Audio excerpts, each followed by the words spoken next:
السلام عليكم ورحمة الله وبركاته الحمد لله والصلاة والسلام على رسول الله প্রিয় ইসলাম প্রিয় ভাই বোনেরা, আজকে আমরা আলোচনা করব দোয়ার গুরুত্ব। দোয়া হলো মুমিনের সবচেয়ে বড় শক্তি। দোয়া হলো বান্দা ও রবের সরাসরি সম্পর্ক। কোরআনের মধ্যে আল্লাহ তাআলা বলেছেন, وقال ربكم ادعوني استجب لكم ان الذين يستكبرون عن عبادتي سيدخلون جهنم।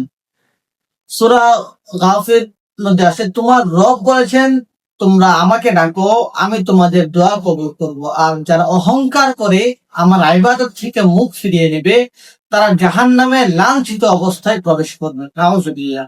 নবী করিম সাল্লাল্লাহু আলাইহি সাল্লাম বলেছেন, আদ-দুআ হুয়াল ইবাদাহ। তিরমিজি শরীফের হাদিস এটা, যে দোয়াই হলো ইবাদত। অন্য হাদিসের মধ্যে নবী করিম সাল্লাল্লাহু আলাইহি সাল্লাম বলেছেন যে আল্লাহর কাছে দুনিয়ার চেয়ে বেশি মর্যাদাপূর্ণ কিছুই নেই। এজন্য প্রিয় ভাই বোনেরা, মানুষ যখন বিপদে পড়ে তখন সে স্বাভাবিকভাবে আল্লাহর দিকে হাত তোলে। আর বান্দা এই দোয়া ভালোবাসেন। দোয়া মানুষকে আল্লাহর নিকটবর্তী করে অন্তরে প্রশান্তি দেয় এবং রহমতের দরজা খুলে দেয়।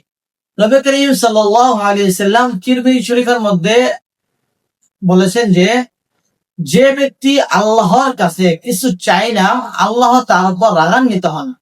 তাহলে বোঝা যাচ্ছে দোয়া না করা মানে আল্লাহর রহমত থেকে বঞ্চিত হওয়া। এই দোয়ার সময় আমাদের কিছু বিশেষ সময় রয়েছে, যেরকম ফজরের নামাজের পর দোয়া করা, রাতে তাহাজ্জুদে, জুমার দিন আসরের পর থেকে মাগরিব পর্যন্ত দোয়া করা, তারপরে রোজাদারের ইফতারের সময় দোয়া করা, মুসাফিরদের জন্য দোয়া করা। কোরআনে আরেকটি আয়াতের মধ্যে আল্লাহ তাআলা বলেছেন যে রব্বানা আতিনা ফিদ দুনিয়া হাসানাহ ওয়া ফিল আখিরাতি হাসানাহ ওয়া কিনা আযাবান নার।